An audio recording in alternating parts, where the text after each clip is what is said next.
បានជួបគ្នាសារជាថ្មីម្ដងទៀតហើយនៅក្នុងវីដេអូនេះខ្ញុំនឹងបង្ហាញលោកអ្នកអំពីការ generate style នៅលើ website online ដោយយើងចង់បាន style ដូចគេអញ្ចឹងនៅពេលដែលចុចមកគឺវា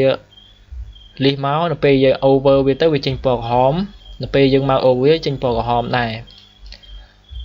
ឥឡូវដើម្បីអាច generate style របស់ Bootstrap នៅលើ website online បានគឺយើងបើក tab មួយទៀតមកយើងវាយ Bootstrap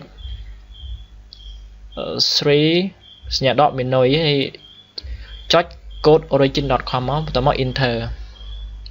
នេះជា website generate code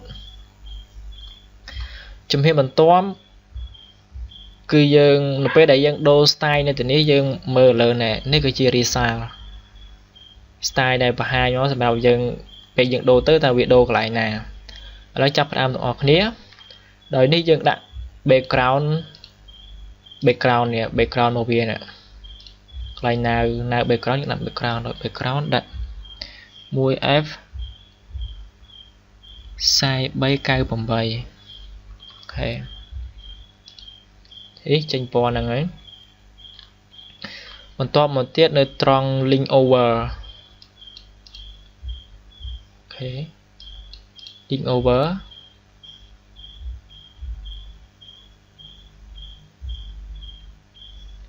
ដាក់ពណ៌ក្រហមមក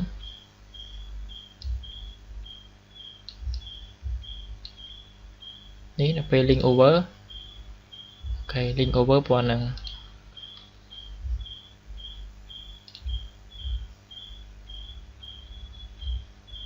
ចឹងនៅត្រង់កន្លែងនេះយើងដាក់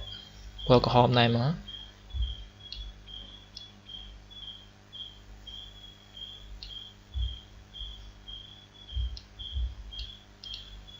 អូខេនេះ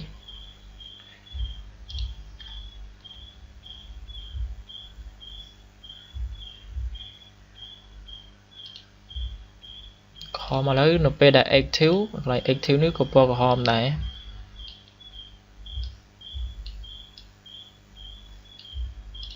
នៅពេល active ក្រហមអូខេ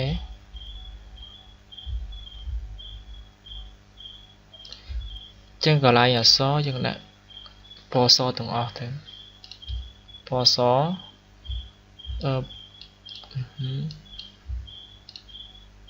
នេះក៏ដាក់ពណ៌សដែរអូខេឥឡូវតែប៉ុណ្្នឹងទេយើងបានដូចគេហើយជំហានបន្ទាប់យើងសូម copy class នេះយកទៅដាក់របស់យើងមក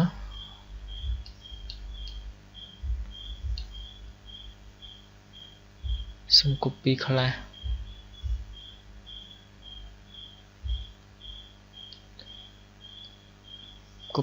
ត្រឹមនេះមកអូខេយើងយកមកផាសរបស់យើងនៅកន្លែងនេះ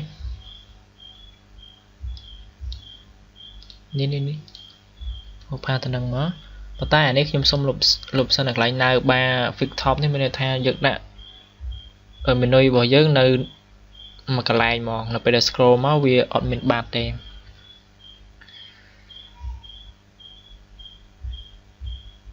អូខេបន្ទាប់ពី copy អានឹងហើយយើងត្រូវតែ copy style នេះ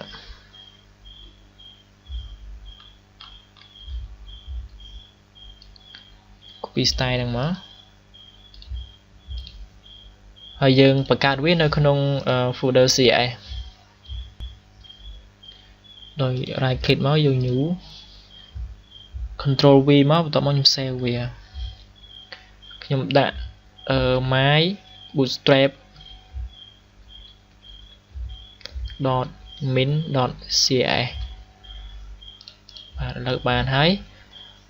បន្តមកទៀតយើងត្រូវដូរកន្លែង class ទៅនេះ class នេះដូចកន្លែង class នេះគឺវា now bar សញ្ញាដក default អញ្ចឹងយើងត្រូវដូរវាទៅជា inverse វិញ copy មក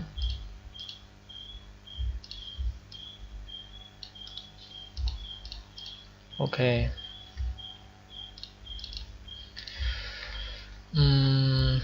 បន្តមកទៀតឥឡូវយើងសាករ៉ាន់ទៅវាចេញមិនវិញ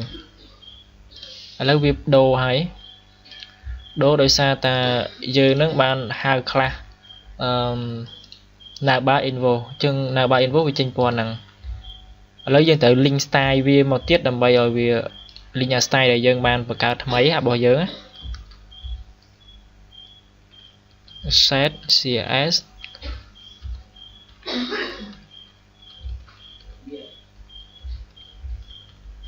ok ឥឡូវយើងសាក refresh browser របស់យើងមក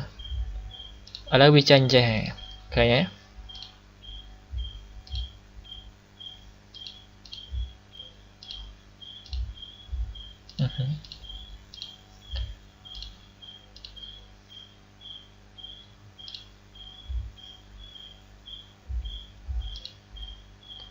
អូខេ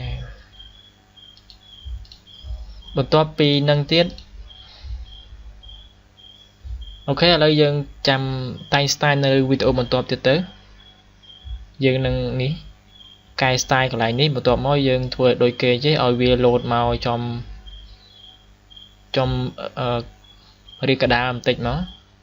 ហ្នឹងហើយឥឡូវចាំយើងនឹងបន្តនៅវីដេអូបន្ទាប់ទៀត